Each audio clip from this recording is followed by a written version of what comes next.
Gujarat Chamber of Commerce and Industry. Grow business. Transform Gujarat.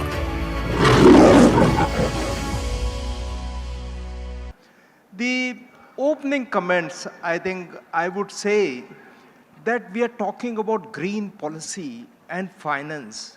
Let me talk about India because we have been talking about so many things throughout the day. The first thing, India has about 500 plus policies at federal and state level which are directly or indirectly reducing, mitigating GHG emissions and also resilience enhancement for our climate concerns. So that is first thing. The second thing is how much finance we need for these. As per, there are many estimates running into up to $10 trillion total or something. But our estimate is it will be about $50 billion per year for next 50 years. So it's not small considering that India gets about same amount in all form of finance from abroad. That is the second point. Third point is government will not be able to support this, so private finance has to come in. So that is another thing we have to bear in mind.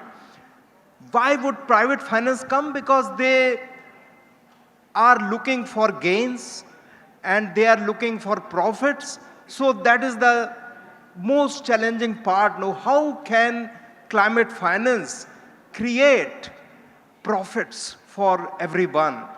And that is the point to be made. Government of India is supporting these 500 odd policies through incentives, through subsidies, and we have estimated from 2005 until 2030, which is supposed to come, about 8 billion ton carbon dioxide equivalent will be mitigated by India. 8 billion ton.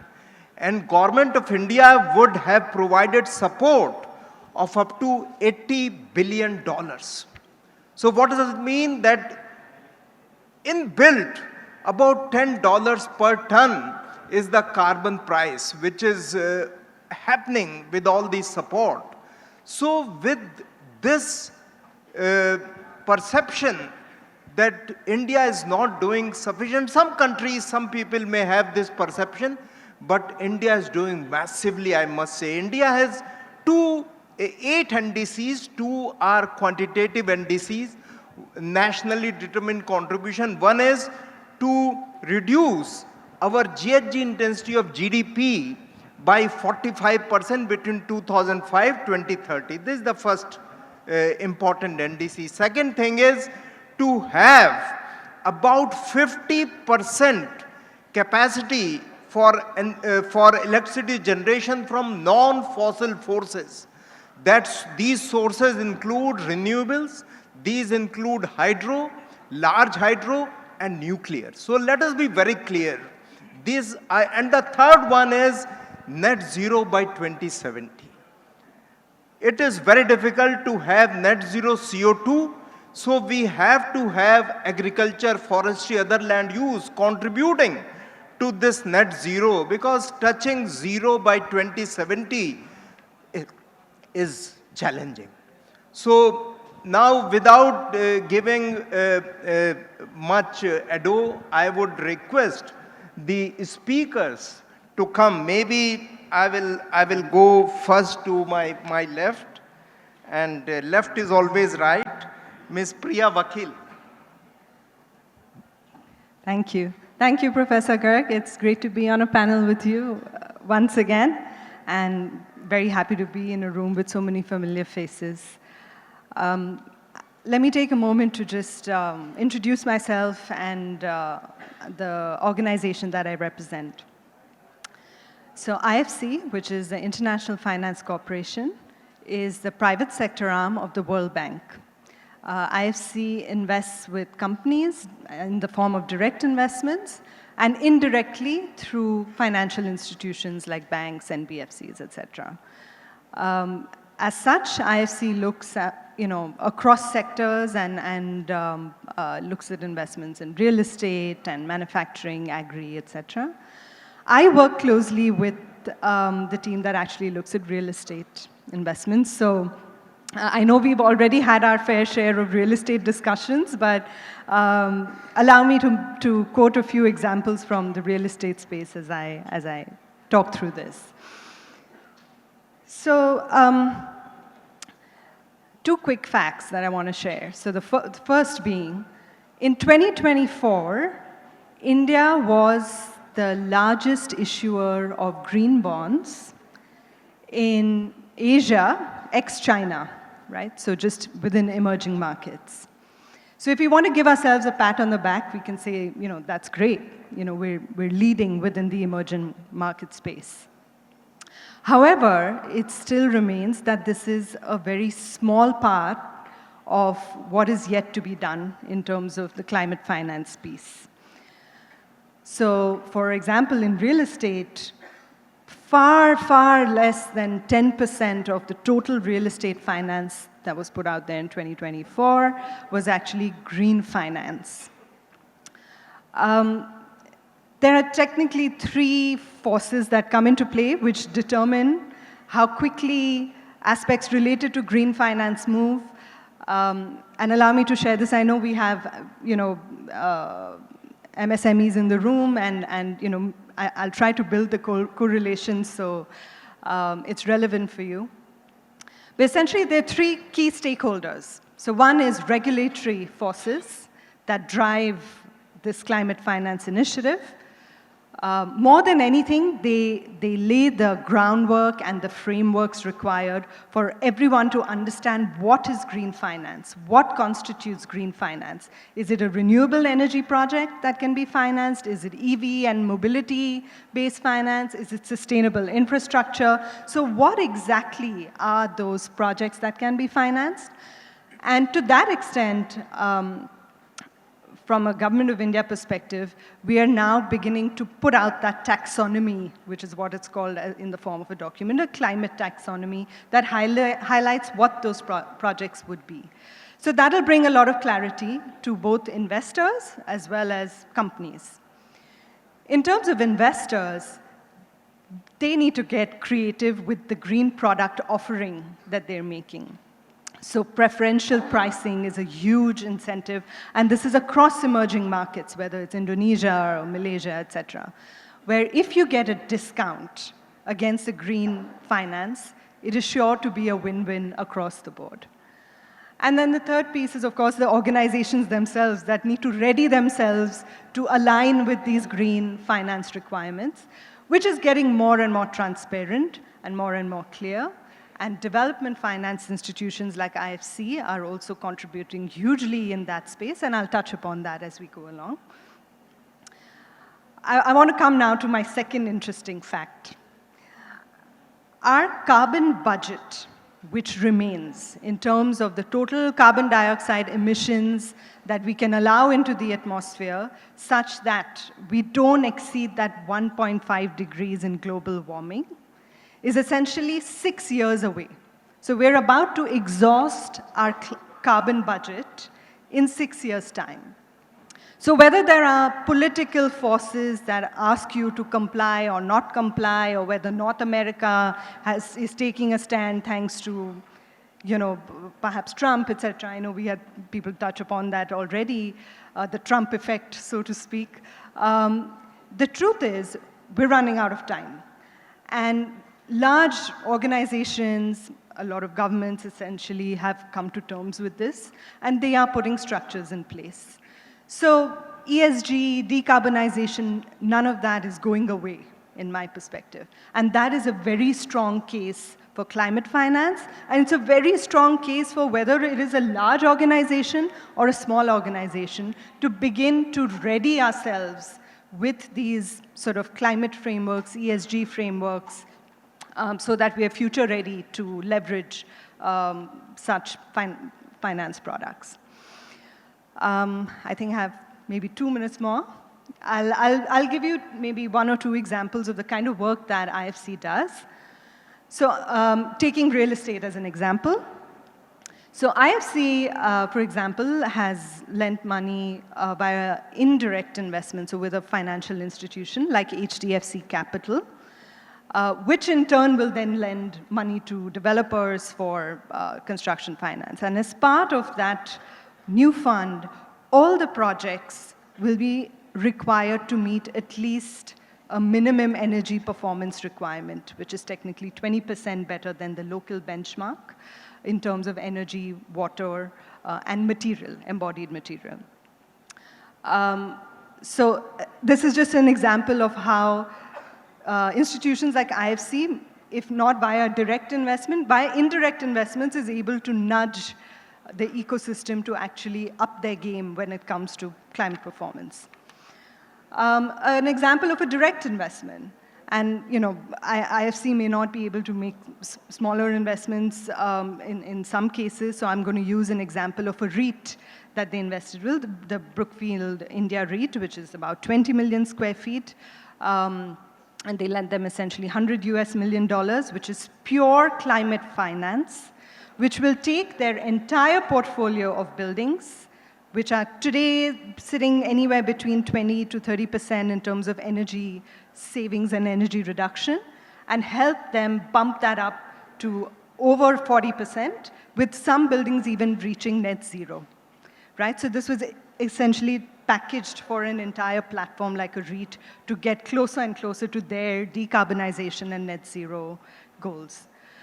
So the idea to share this example was basically to perhaps throw some light on the structure of how green finance and green loans and even sustainability-linked loans work, which means as your organization meets targets related to decarbonization that are set by lenders like IFC, they begin to get a preferential rate. And it can be anywhere between 5 basis points to 15 basis points reduction. Sometimes there's a penalty associated with it as well. But all of this essentially is creating the momentum for people to, or creating even a hook for people to look at climate finance as a way to integrate into their organizations. And I'll touch upon some more examples as we go along, but I hope that I've set a context from a sort of development finance perspective. Thanks, Priya, for very focused and very pointed response to this. You mentioned that we have only 6 years left. Let me give some numbers here, no? The world is emitting about 54 billion ton of emissions every year, 54. We need to reach 30 billion ton by 2030. That is the global this thing. India is emitting about 3.5 billion ton every year. So, and there is a difference of about 40-45 years between peaking and net zero. This is, I'm giving you numbers from all over the world. So I think this has to be taken, kept in mind. Now I move to Dr. Gopi Chandran. There is a mic there. Oh, you want to? Yes. Yeah, of course. Amit, I don't have a presentation. But I got scared. But I thought I will as well come up here and speak. Would you like to say something more, or do I go? No, please, please. You got 6 minutes, 30 seconds. 6 minutes, 30 seconds is a very, very long time. Yeah. Then 5 minutes, 30 seconds. I thought you said 7 minutes. No. Great. Samir, I think we should not trivialize this wonderful opportunity of coming together. I think it's extremely important. I will not touch upon the aspects of what Amit spoke just now about carbon budgets. The 2 words you can carry with you in your pocket is carbon budgets. How much do we have more, and by what time can we touch those budgets along their boundaries? Just remember this. If I get into the details of what this session is about, I wanted to emphasize one extremely important point. And by that, I go back to the first, and that is to say, don't trivialize. Please understand, and I imagine Amit will agree with me, that policies are in response to signals that are presented by nature to us. We simply cannot trivialize this. We have been talking about business models. I think we should be slightly ashamed about raising this point. Supposing my papa is giving me 16 rupees a day, and then I go back to him saying that, Papa, I've already wasted 4 rupees a day. Why should my papa be obliged to support me further? What business model are we talking of? Do you know nature through her services, please mark this number, is giving us something like $16 to $54 trillion a year. $16 to $54 trillion a year. And how much money are we talking of as required for mitigation? I think we should be ashamed about our inability to protect our own nature. We say India, I am not a leftist or a communist, not at all. We say India is a poor country, but Indians are damn rich. What moral courage have we got to speak about mitigation and adaptation? I think this is extremely important. And the budgets that Amit therefore spoke about is guided by science. How many of you know that Amit is a member of the Intergovernmental Panel on Climate Change as a lead author? Don't hereafter therefore get into debates about India being misled about what mitigation strategies are. Samir and the wonderful group present here, you must do a great task of organizing small round tables about what are the activities the state of Gujarat can do with respect to small and medium enterprises. Amit, I've taken 3 minutes. I'll take 3 more minutes and I'll stop. How many of you would like to know that the first, Samir Bhai is seated here, Dangayach is here. We have all been sitting around for the last 3 decades. How many of you are aware that the first, Amit, the International Finance Corporation came out with a publication, and I'll give you a copy of that publication. It is about eco-industrial estates around the world. Can you imagine? Shyam Asulekar and my publication is cited there as a reference, along with the first work that has been done, and that is from the Naroda Industrial Estate way back in 2000. What are we doing about upscaling that work?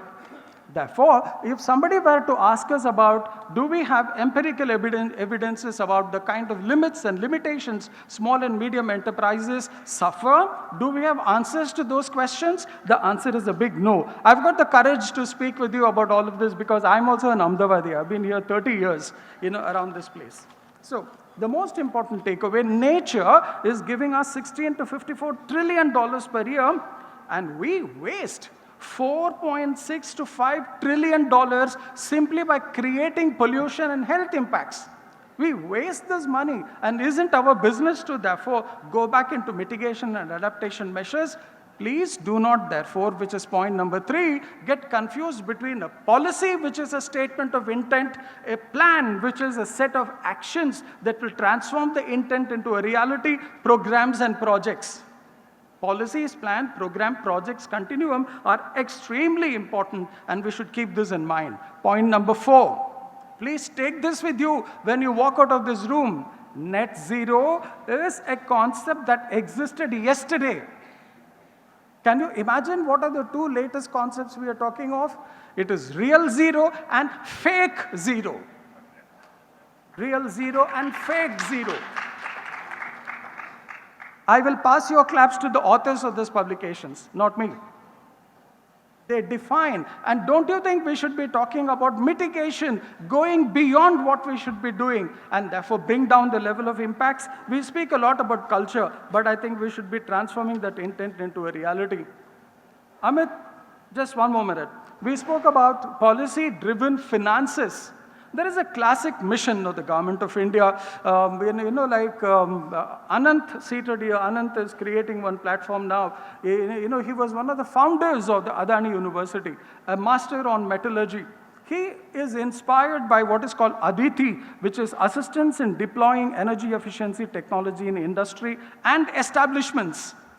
We are aiming to avoid 129 million ton oil equivalent simply through mitigation, cleaner production, and waste minimization efforts. India has already done classic work through her PAT schemes. I think we should therefore go beyond rhetoric, by really quantifying unit processes, unit operations, energy efficiency, cleaner production opportunities, material and water balancing in our industrial estates and showcase them. Samir bhai, you know, one of the best things you could do is to look at bringing together 29 financial institutions that have come together. When I get my turn next, if Amit still feels I can contribute to the discussion, 29 financial institutions have come together through a platform. Bring all the 29 to support initiatives in the state of Gujarat to do what are called test beds. These test beds will show us what are the limits and the limitations of tools, techniques, and technologies by which we will be able to develop locally adapted solutions. I will stop before you ask me to, and I'll sound more intelligent if you give me another chance. Thanks, Gopi. Mr. Rohan Shukla, please. If you want to speak from there, you're most welcome. Yeah, so yes. hard to match from there. So, good afternoon, everyone, and thank you so much for GCCI to invite me here. We definitely need events like this where we can network and talk to each other, because unfortunately in India, policy making is being done in silos, and we need initiatives such as this where we come together and then we learn from each other. So I think you can see my bio there. Broadly, I'll just take you through what the government is doing in this area, and what we at SEBI are doing in the area of ESG. Right now, I'm working in the area of ESG disclosures, but it all starts from the government's NDCs. We have a net zero target of 2070, and we have initiatives being undertaken by various authorities, the Ministry of Environment, Forest and Climate Change, Ministry of Power, Bureau of Energy Efficiency, the RBI regulator is doing a lot, including the framework on green deposits, framework on draft climate-related financial risks. Close to here, where we're sitting, the International Financial Services Authority has 2 committees on ESG. They have various frameworks on sovereign green bonds, ESG debt securities, and Professor Garg and Ahmedabad is also doing a lot in this area. Honorable Finance Minister has also recently announced that a climate finance taxonomy would be developed for India. At SEBI, we are working in ESG in 4 areas. Broadly, they are ESG ratings. We are one of the first countries probably to regulate ESG rating providers. Then there is ESG debt securities, which covers green bonds, transition bonds, yellow bonds, blue bonds. And recently we expanded it to cover sustainability linked bonds as well and social bonds as well. So other than that, we have ESG mutual fund schemes. We have around 14 or 16 ESG mutual fund schemes so far. Roughly 10,000 crores of AUM, which is quite a drop in the ocean if you look at the entire AUM of the mutual fund industry. And then the area which I am currently working on, ESG disclosures. So SEBI had formulated a business responsibility report way back in 2012, which was based on the national voluntary guidelines which the Ministry of Corporate Affairs had devised. It was expanded to top 1,000 listed companies by market capitalization, and it was revised to BRSR, which is the Business Responsibility and Sustainability Report, in 2021. After MCA revised the national voluntary guidelines to national NGRBCs. This BRSR is also applicable to all top 1,000 listed entities by market capitalization, and it covers various disclosures on environment, social aspects, and governance. And they also cover various disclosures on value chain. In 2023, we also introduced mandatory assurance on some of these KPIs which are sought in BRSR. Where the issuer has to undertake a third-party assurance so that there is some sanctity to the data, because we saw that the quality of data was probably troublesome. As I mentioned, that we want verifiable data, not net zero, but real zero, not fake zero. For value chain, also we introduced some additional disclosures for top 250 listed entities, but right now at a voluntary basis, because We understand that we have to balance compliance requirements with ease of doing business, with the readiness in the ecosystem. And globally also we are seeing that, first of all, there are very few jurisdictions who have their own homegrown sustainability reporting framework. Europe is, of course, there, France is there. US law is stuck in code, but California has gone ahead, New York is planning to go ahead. And India is one of the few, perhaps the only emerging market, at least when BRR was introduced way back in 2012, to have its own sustainability reporting system. We are already working with industry associations, primarily CII, FICCI, ASSOCHAM, and we want to take as much corporate perspective or feedback as possible, because we want this reporting to be done by the industry for the industry, and we want it to be a compliance requirement, but it should not be onerous. It should not be the main job of the company, and it should also be reflective of the Indian realities. We can't transpose international standards to the Indian requirements.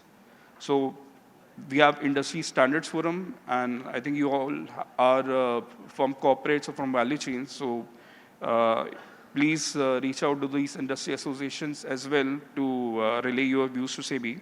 Of course, any policy change that we do undergoes a public consultation, and you're free to provide your views on that as well. We also have our ESG advisory committee, where we have practitioners from the corporate, from the largest corporates in India, from foreign portfolio investors, asset managers, where we take multi-stakeholder view before any policy is being even put up for consultation. And recently, you would note that NGRBCs are being adopted on a sector-specific basis. So I think for automobiles and ready-made garments, the MC is already working on it. Globally also, there are these reporting requirements for ESRS, for instance. They are working on sector-specific requirements also. IFRS has sustainability standards, which again requires sector-specific disclosures. So in that sense, we at SEBI currently have a BRSR, which is sector agnostic, and there is no sector-specific disclosures that are asked. But we are also contemplating and thinking and examining disclosure frameworks such as the draft framework which RBI has released and the IFRS sustainability standards that are out.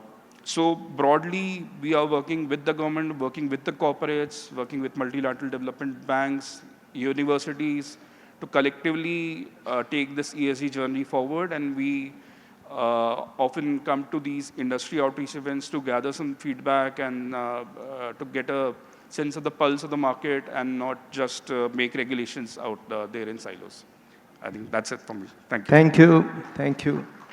Mr. Apurvu Parekh Sahab, Apurvu. Yes. Please. Yes, sir. Good evening. I won't take 6 minutes. I'll finish quickly.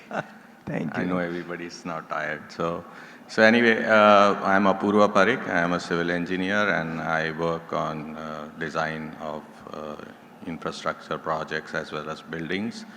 And actually, we are having this, conference on sustainability, but every conference related to the profession I have attended in the last couple of years, whether it be the World Water Week or the World of Concrete or any seminar, the only thing we talk about is sustainability. How do we reduce the greenhouse gas emissions? How do we, reduce the carbon footprint of the projects which, we are constructing? And across the world, like US, the Europe, every design guide or every, as you said, the design codes they have now has a chapter on sustainability. So it's high time that, we also have that kind of documents, not as separate documents on sustainability or on green building. It has to be built into our national building codes. It has to be built into the regular tools which are used to create the infrastructure. So basically, I feel that, just talking about sustainability is not enough. I think we should talk about creating future-ready buildings and infrastructure. So future-ready, when you talk about future-ready, you talk about 4 different things. One is, of course, sustainability. How do we make it energy efficient, water efficient, and reduce the carbon footprint?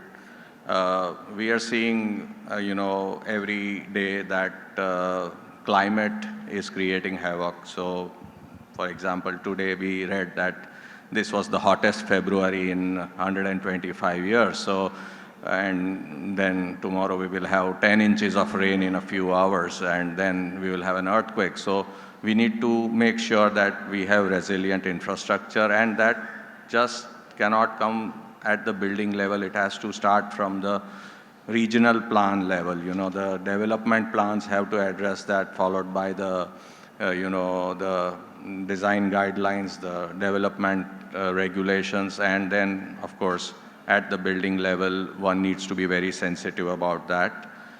One of the things we realize as our infrastructure ages is that how do we retrofit it? How do we reuse it without having to create a new infrastructure? If a bridge is too old, why do we need to demolish the bridge and construct a new bridge or construct a new road? So we need to look at extending the useful life of our structures and being able to retrofit it at a very, very less and affordable cost with, of course, the least amount of environmental impact. The next thing is adaptability. We need to learn and we need to plan so that we can repurpose, change the use of the structures and replan it. So I feel that as climate change affects us, we will need to be more sensitive to all these issues. India has a long way to go. Like a state like Gujarat, we have now 17 cities, 17 municipal corporations, and then we have 150 odd towns. So we are almost, I would say, 60% urbanized. And with such a huge urbanization, we need to be very sensitive about it. We need to be very proactive to, just make sure that we don't end up being a disaster, for the people. So I think that's all I have to say. Yeah. Thank you. Thank you. Some very interesting and important points have been raised for our further discussion. So I think the one question which has come is green taxonomy. How green is green? Is it this green or bottle green or something else? So that relativeness is important. Where should we provide low-cost financing? Because if it is transition is required all over the world, then we should be very, very clear and unambiguous about what is to be financed first. So that is one thing which is important. The second point is, we have been talking about macro, NDC, net zero. Who has seen net zero in 2070? But we have to move towards net zero. We are all dead in the long run anyway. So the point is the industry that is coming from macro to micro, is the industry and companies, are they ready for risk disclosures? Are they ready for any capping of their emissions? I think I will leave these questions and maybe one by one, just give your thoughts. Nothing is specific to anyone, please. Sure. No, you raise very relevant questions, especially if, you don't represent a very large global organization that has all of these roadmaps laid out, probably had them laid out a decade ago. So, what does it mean for emerging businesses in emerging economies like ourselves? So just something that I thought would be worth sharing is, it's a daunting journey to go on, because it's all these words we're hearing for the first time: climate risk, resilience, net zero, when all we were used to seeing was a P&L and a balance sheet, and everything on there was supposed to make sense. So I want to use climate risk as an example. Again, I'll use real estate because I think everybody understands buildings also. So for many years, we talked about green building certification, which meant we were calculating what the impact of, say, for instance, this building is on the environment. How much water did it save? How much energy did it save, etc. Now, and when I mean now, I mean like 5 or 6 years ago, it essentially dawned on the world that, hey, that's not the only thing we need to be looking at. We need to understand the impact that climate change will have on this building. So what happens in events of extreme heat, or what happens in cities like Bangalore when the whole city starts running out of water, or floods in Chennai. These are all events, climate change-focused events, which over a period of time are estimated to get more erratic and more severe, therefore impacting all our businesses. And that, in a nutshell, is what climate risk is. So IFC, being a development finance institution, keeps in mind that capacity building for organizations across the board, or having the right tools in place to be able to understand, make sense of this data, and then leverage it for finance is essential. So IFC has developed a tool called Building Resilience Index. It's called BRI. It's completely free. It's an online software where essentially we can model the building that you have. We can say it's an office building, it's 5 floors in a city like, say, Bangalore or Mumbai by the coast. And it will essentially tell you how resilient that structure is to things like flooding, extreme heat, water stress, and other climate events. And that essentially gives you a sense. So if you have exposure to real estate, either in terms of a real estate developer or a manufacturing unit, which is, essentially you have several units spread across the country, these sort of assessments give you a grip on that future-proofing and future planning, and begins to now enter your P&L and balance sheet and the way we budget for these sort of items. So a lot of companies are even budgeting for these sort of climate risk and climate-focused interventions. So I thought that it was important to bring up as part of the work we also do at IFC. Thank you. Dr. Gopi Chandran, I request some slightly different question on how green is green, because we are talking about green energy, renewable energy. What's your take on this? You are working very deeply in power sector. What is your take on this? There is a mic there. I'll be very happy to answer this question. Not so much from a power sector point of view. I'm only an accidental professor at the NTPC School of Business. That's all right, we all are. But then, I'm a hardcore ecologist, and that gives me the conviction to speak about what I'll speak. When the Montreal Protocol came into existence, there was a fascinating part of, how the hell do we know anything about ultraviolet radiations? We don't know anything about them. Samir and others might like to know that even building materials become fragile, they collapse on account of exposure to ultraviolet radiations. The ISRO developed an index which is called the UVB index. And the UVB index, through a middle atmosphere program, oriented ultraviolet radiation exposure to the Indian context. What I want to say, therefore, is when we look at what is green, green insofar as an ecologist is concerned, is about not so much the footprints. It's not about the impacts we create, but it is about the handprints. The handprints is about the actions that are taken to mitigate the impacts. And now that takes us to the second question. And I'll stop before you ask me to. I'll take just one more minute. How much do we really know about these impacts? And that's a very important science policy question. If somebody is interested in really taking this discussion seriously, please note the term which I'm placing before you. In science policy, there is a major challenge, and that is called agnotology. Agnotology. If you want to Note it down, please note it. If you don't want to also, please note it. I think it's extremely important. Agnotology is about the making and unmaking of ignorance. The making and unmaking of ignorance. It has played a very, very important role in defining market-based instruments. When there are people who walk up to Trump and say there is something called climate change, he says he doesn't believe what happened to the ice core experiments. We don't believe them. But then it takes an ecologist to understand what the boundaries are. Therefore, green actually means a handprint for us to tackle the impacts that are posed by climate change. It has got a huge public policy interface, and that is agnotology. Please understand. Thanks. Thank you. Mr. Rohan, now because we are talking about how green is green and SEBI is defining the greenness of various projects, so do you have to say anything on that?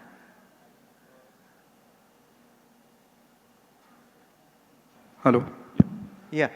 So, sir, right now we have green debt securities where SEBI has defined what exactly could be the end use where these proceeds could be utilized. So things like reducing pollution, conserving water, things like that. Eventually, we would have to have a uniform taxonomy in India, which would work for green credits, carbon credits, green bonds, sovereign green bonds, and which the Honorable Finance Minister has said. India needs 10.1 trillion US dollars to achieve its net zero target of 2070.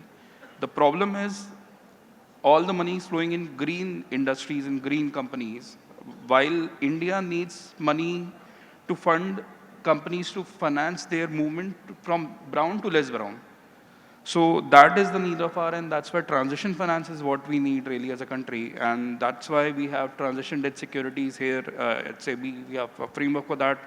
IFSC has also created a framework for transition debt securities so that we can mobilize global capital to these companies. And that's why any policy that we create has to be uniform, has to be reflective of Indian realities, has to have multi-stakeholder consultation, and at the same time, it should ensure ease of doing business and ease of compliance. Yeah. Yeah, thank you.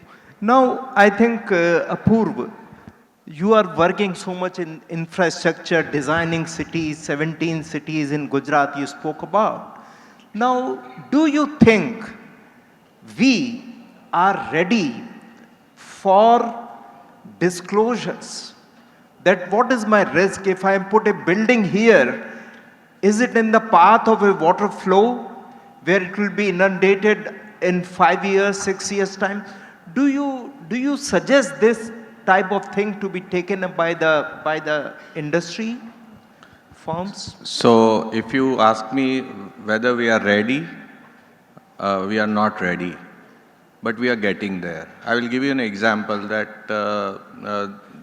so there are two things. One is that at the city level, the cities today which are doing the future planning, which are doing the development plan, are looking at creating hydrology models of the city and seeing that which are the low-lying areas where there will be inundation in a 1 in 50, in a 100-year event, in an event, and also factoring climate change, that sea levels will rise. Maybe if you are in Mumbai, you know that sea levels are going to rise in the next 30 or 40 years, so you need to plan for that. So yes, we are getting there, but it's not enough. I think much more needs to be done. I think it's very urgent that you don't have to wait to do the next master plan of your city. I think it has to be done on an urgent basis throughout the major cities in India where there is so much investment coming. We looked at all the big real estate developers today like the Lodha and the Mahindra, and they are putting in so much money. Savvy, all the big developers are putting in so much money. I think we need to have a little bit more sense of urgency. In Ahmedabad, I will tell you that they are preparing a development plan and they are doing that right now, although it is a process which is going on. So let's hope for the best. Yeah, thank you. Thank you very much for this very insightful thing, what you are experiencing. I think one interesting point is, could the construction lobby nothing, and the government work together so that low-lying areas are improved and gentry rates are enhanced so that the profit flows to the government which they can invest in these areas upliftment and the property price go up, win, win, win for everyone. Do you think we are reaching there? So I think the first thing, definitely they can work together. But I think this kind of understanding and this kind of information has to go to all the people who are in the real estate, the large landholders, the people who are going to develop the real estate. They need to be sensitized about this. They need to be, always when there is this kind of an interaction, the other side, the side which is not government, is afraid that our land will go, our land values will decrease if they zone this in a certain way. So I think it has to be an interactive process where all the stakeholders are involved and a viable solution is, kind of reached in terms of what is the best way to, create a win-win situation for both the developers as well as the government, and also I think most importantly, not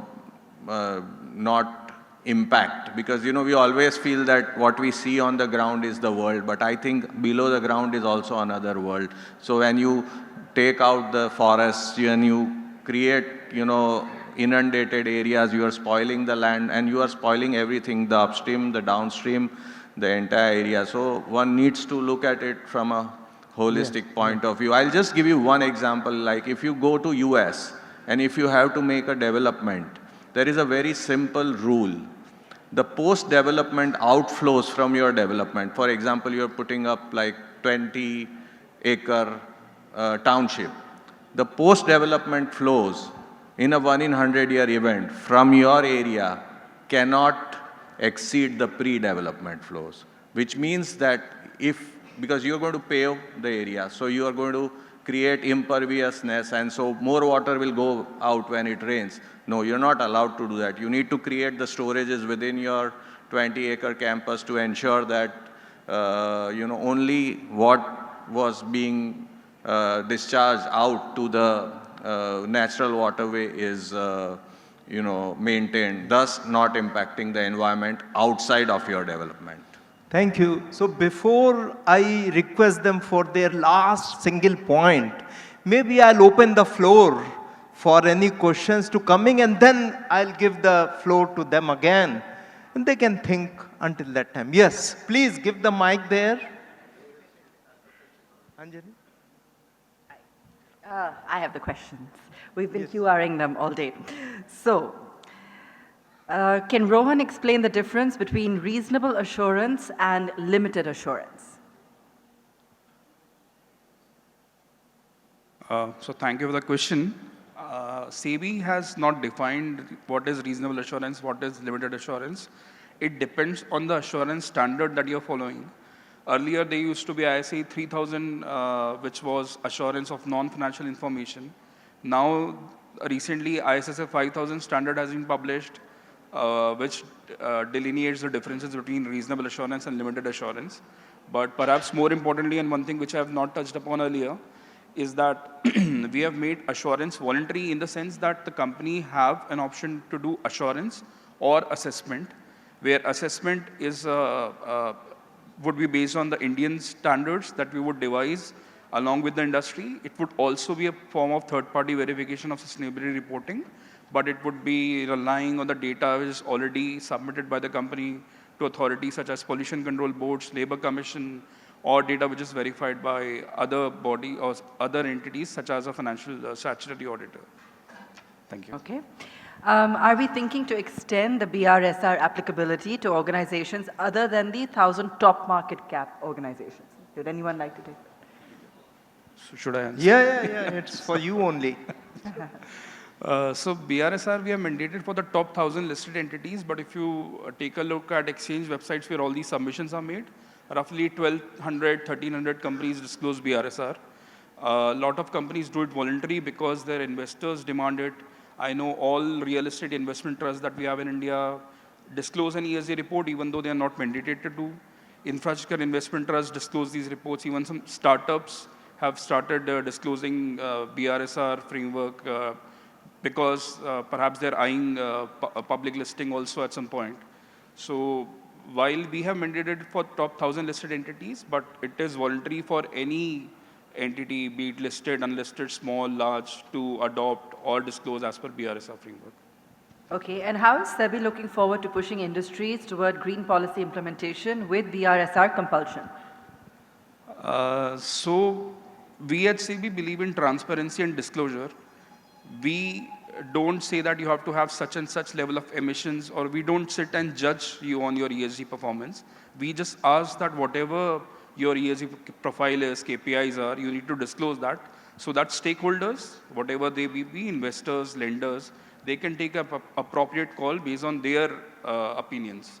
So we have mandated BRSR, we have mandated ESG ratings, or allowed ESG ratings, and we are regulating them. We have green debt securities where these some component of BRSR is disclosed. We have ESG mutual funds which would judge a company based on their BRSR reporting.